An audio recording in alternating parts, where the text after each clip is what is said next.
जिन्होंने ये उत्कृष्ट परिणाम हासिल किया है, उन बच्चों को मंच पर बुलाकर, जो आज का हमारा मेन एम था, जो मुख्य उद्देश्य था कि टाइटल बताया मैंने एसपीसीएस की सफलता की कहानी उनके मुख जुबानी।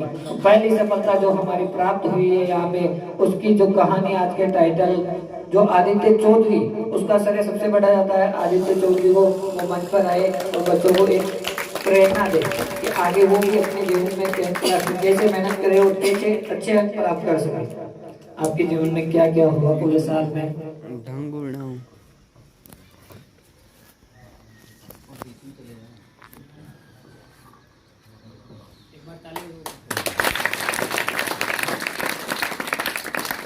Firstly, thanks to my teachers, parents, and all the guardians who helped me to achieve this achievement, great achievement in our season. And congratulations to my friends who also scored as me. अब मैं आपको मेरी सफलता ने जितना achieve किया है, जो ड्रीम बनाया था वो पूरा हुआ। उसका पूरा कराने में जो एसबीसी निम्बाकदीप ने जो योगदान दिया उसके बारे में बताता हूँ।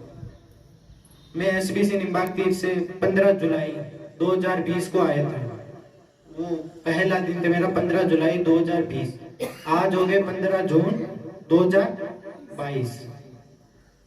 इतना टाइम मैं एसबीसी निम्बाकदीप से जुड़ा रहा। अभी एग्जाम होने के बाद भी रोज हेमंत सर से बात होती थी, 2-3 दिन के गैप में 11th के बारे में, रिजल्ट के बारे में, और एग्जाम्स में तो होती रहती थी। रोज शाम को एग्जाम के एक दिन पहले क्या छुट्टियों में होती थी कि अगर कोई सब्जेक्ट अच्छी है तो उसमें ओवर कॉन्फिडेंस ना हो जाऊं, और अगर जो कोई सब्जेक्ट खराब है तो उसमें डिमोटिव ना हो जाऊं। इसके लिए मैं उनसे रोज बात करते थे। रात को एक आराम से बजती थी। और जब मैं यहाँ पहले आया था तब मैथ और इंग्लिश साइंस, ये 3 स्ट्रीम थी यहाँ पर, मैथ इंग्लिश साइंस। और मैथ में मेरा बेस इतना सही नहीं था क्योंकि मैं 7-6 में प्रॉपर गाइडेंस नहीं मिली मैथ में, तो मैं थोड़ी कमजोर थी, इसलिए मैं यहाँ आया था। यहाँ मैथ और इंग्लिश, मैथ तो हेमंत सर पढ़ा रहे थे, इंग्लिश सर आते थे, वो पढ़ाते थे। 9th की बात है। तो मैथ में पहले हेमंत सर का भय था, डर था कि मारते हैं, उससे ही पढ़ ली। लेकिन क्लाइमेक्स वैसे ही एक टेस्ट में 30 में से 20 आए, तो उस टेस्ट का तो अभी तक याद है, बहुत मारे उसमें। तो उसके बाद आज तक मार नहीं गई। बीच में एक वो तो चलती रहती है लड़ाई पे, ऐसे तो नहीं, मार्क्स पे मार नहीं खाई।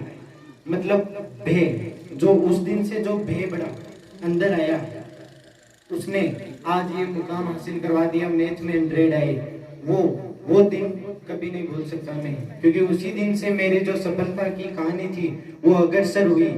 पहले मैं इतना लेकर नहीं था कि मैथ में 100, लेकिन फिर हेमंत सर की जो गाइडेंस मिली, बिना गाइडेंस के तो कोई कुछ कर भी नहीं सकता। तब से जो गाइडेंस थी उसी ने मुझे आज ये अचीवमेंट प्राप्त कराया। और जो एग्जाम देते समय जो जरूरी होती है वो होती है कॉन्फिडेंस, और वो कॉन्फिडेंस मुझे दिया हेमंत सर की गाइडलाइंस ने। क्यों, एग्जाम में कौन सा भी बच्चा हो, एग्जाम के पेपर के 10 मिनट पहले उसका जो कॉन्फिडेंस होता है वो पक्का डाउन होता है। लेकिन जो हेमंत जी सर है, उनकी गाइडलाइन की वजह से ऐसा नहीं हुआ, क्योंकि इन्होंने पहले समझा दिया क्या क्या होगा। जब मुश्किल से पहले हम रूबरू होते हैं समस्या, तो ज्यादा प्रॉब्लम नहीं होती। एग्जाम में जो क्वेश्चन नहीं आ रहा है उसको कैसे अटेम्प्ट करना है वो भी इन्होंने बताया। इसलिए एसएसटी मुझे 2 क्वेश्चन नहीं आ रहे थे, वो थे 3-3 नंबर के। अब इनकी जो गाइडलाइन थी एसएसटी के पेपर के एक दिन पहले कि अगर नहीं आ रहा तो ऐसे करना, उसी ने मुझे आज बता लिया कि वो दोनों क्वेश्चन मेरे सही गए। और कि यहाँ पढ़ाते तो 3 सब्जेक्ट ही है, लेकिन तैयार 6 सब्जेक्ट के लिए किया जाता है। पढ़ाते तो इंग्लिश मैथ्स साइंस ही है, लेकिन आपको तैयार हिंदी संस्कृत और एसएस के लिए भी किया जाता है।